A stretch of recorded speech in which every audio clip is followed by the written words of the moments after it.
நாம் தமிழர் கட்சி முன்னேற்ற தலைவரான சீமானால தான் நான் தற்கொலை பண்ணிக்க போறேன். இதுதான் என்னோட கடைசி வீடியோன்னு ஆக்ட்ரஸ் விஜயலட்சுமி மிரட்டி வீடியோ போட்டிருக்காங்க. இரு இரு இரு இரு இதெல்லாம் செத்து போன பழைய நியூஸ் ஆச்சு. இது எதுக்கு இப்ப பேசுறேன்னு கேட்காதீங்க. இது இப்ப நடந்திருக்குங்க. இப்பயுமா?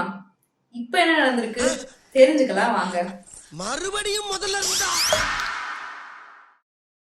ஆக்ட்ரஸ் விஜயலட்சுமியை 90s கிட்ஸ் எல்லாருக்கும் கண்டிப்பா தெரிஞ்சிருக்கும். இவங்க ஃப்ரெண்ட்ஸ்ல சூர்யா கூட ஜோடியா நடிச்சிருப்பாங்க. அதே மாதிரி நாம் தமிழர் கட்சி சீமானையும் தெரியாதவங்களே இருக்க மாட்டாங்க. இந்த மாடசாமி பாட்டுக்கு பாண்டிய நாடே அடிமைன்ற மாதிரி சீமானோட பேச்சுக்குன்னே நிறைய ஃபேன் பேஸ் இருக்காங்க. 2010ல தான் இவர் தனக்குன்னு ஒரு அரசியல் கட்சியை ஸ்டார்ட் பண்றாரு.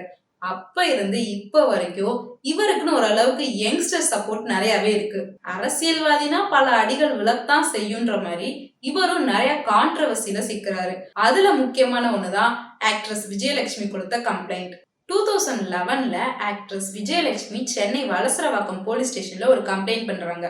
அதுல என்ன சொல்லியிருந்தாங்கன்னா, 2008ல என்னோட அக்கா பிரச்சனைக்காக தான் நான் முதல்ல சீமானை பார்த்தேன்.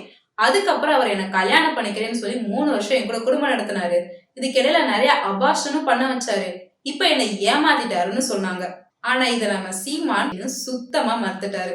அப்ப இருந்து இப்ப வரைக்கும் சீமான் என்ன ஏமாத்திட்டாருன்னு கம்ப்ளைண்ட் பண்றதும், திருப்பி அவர் என்ன மிரட்டுறாருன்னு அந்த கம்ப்ளைண்ட வாபஸ் வாங்குறதுமாவே போயிட்டு இருந்துச்சு. லாஸ்ட் இயர் கூட சென்னை கமிஷனர் ஆபீஸ்ல கம்ப்ளைண்ட் பண்ணாங்க. அதுல என்ன சொல்லியிருந்தாங்கன்னா, ஈழத்தமிழர் பிரச்சனையில மதுரை ஜெயில இருந்த சீமான் ஜாமீன்ல வெளியே வந்தப்ப மதுரை மீனாட்சி கோயில்ல மாலை மாத்தி என்ன கல்யாணம் பண்ணிக்கிட்டாரு. ஆனா நான் பெரியார ஃபாலோ பண்றவன், தாலி கட்ட மாட்டேன்னு சமாளிச்சிட்டாரு, என்ன நிறைய அபாசனும் பண்ண வச்சாருன்னு சொல்லிட்டு டெய்லி பேட்டி மேல பேட்டியா கொடுக்க ஆரம்பிச்சிருக்காங்க. அந்த டைம்ல அவங்களுக்கு தமிழர் முன்னேற்றப்படை தலைவர் வீரலட்சுமி சப்போர்ட்டிவா இருந்திருக்காங்க. ஆனா அவங்களுக்கு இடையிலுமே நிறைய பிரச்சனைகள் போகுது. கடைசியில வீரலட்சுமி என்ன டார்ச்சர் பண்றாங்க, அவங்க கேஸ வேற எங்கேயோ கொண்டு போக பாக்குறாங்கன்னு கேஸ அவசரமா வாபஸ் வாங்கிட்டு கர்நாடகா கிளம்பி போயிட்டாங்க. கர்நாடகா போயிட்டு லாஸ்ட் மந்த் எண்ட்ல ஒரு வீடியோ போடுறாங்க. அதுல என்ன சொல்லியிருந்தாங்கன்னா, மாமா நான் ஒண்ணு உங்க கள்ளக்காதலி இல்ல, உங்க ஒய்ஃப். உங்க மனசுல நான் இருக்கேன்னு தெரியும். நீங்க இல்லாம என்னால வாழ முடியாது, என்கிட்ட பேசுங்க, நான் சாக போறேன்னு போட்டிருந்தாங்க. இப்போ மறுபடியும் ஒரு வீடியோ போட்டிருக்காங்க.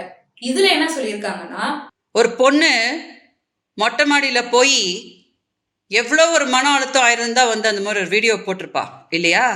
அப்படி ஒரு வீடியோவை பார்த்தும் கூட அவ சாகட்டும்னு விடுறாங்கன்னா, தமிழ்நாட்டு மக்கள் எல்லாத்துக்கும் நான் ஒண்ணு சொல்லிக்கிறேன்.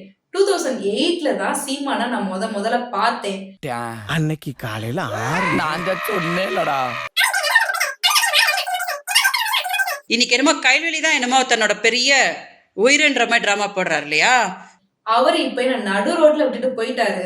தமிழ்நாட்டுல என்ன வாழ விடாம என்ன அசிங்கமா பேசினாரு. எனக்காக ஹெல்ப் பண்ணவங்களையும் அசிங்கமா பேசினாரு. திமுக காரங்க முன்னாடி என் மானத்தை வாங்காதீங்க, மாசம் 50,000 ரூபாய் கொடுக்குற அப்படின்னு சொல்லி மதுரை செல்வம் வச்சு டீலிங் பேசி அவர் எல்லாம் சொன்னார். சரின்னு எல்லாத்துக்கும் ஒத்துக்கிட்டு, ஆனா இப்ப நாடகம் போடுறாரு.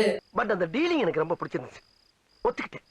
கர்நாடகால கூட என்ன வாழ விட மாட்டாங்க, நான் சாக போறேன், இன்னும் 2 நாள்ல நான் எப்படி செத்தேன்ற நியூஸ் தமிழ்நாட்டுக்கு வந்து சேரும். அதுக்கப்புறம் அந்த மாதிரி ஒருத்த வந்து தமிழ்நாட்டுக்கு வேணுமா வேண்டாமா அப்படின்னு நீங்களே முடிவு பண்ணிக்கோங்க. ஓகே? இந்த இஷ்யூ பத்தி நீங்க என்ன நினைக்கிறீங்கன்னு கமெண்ட்ல சொல்லுங்க. உங்க எல்லாரோட அன்புக்கும் உங்க எல்லாரோட ஆதரவுக்கும் வணக்கம் தெரிவிச்சுக்கிறேன். வணக்கம். இதே மாதிரி மோர் இன்ட்ரெஸ்டிங் வீடியோஸ்க்கு எங்க சேனலை சப்ஸ்கிரைப் பண்ணுங்க. மறக்காம பெல் பட்டனை கிளிக் பண்ணுங்க.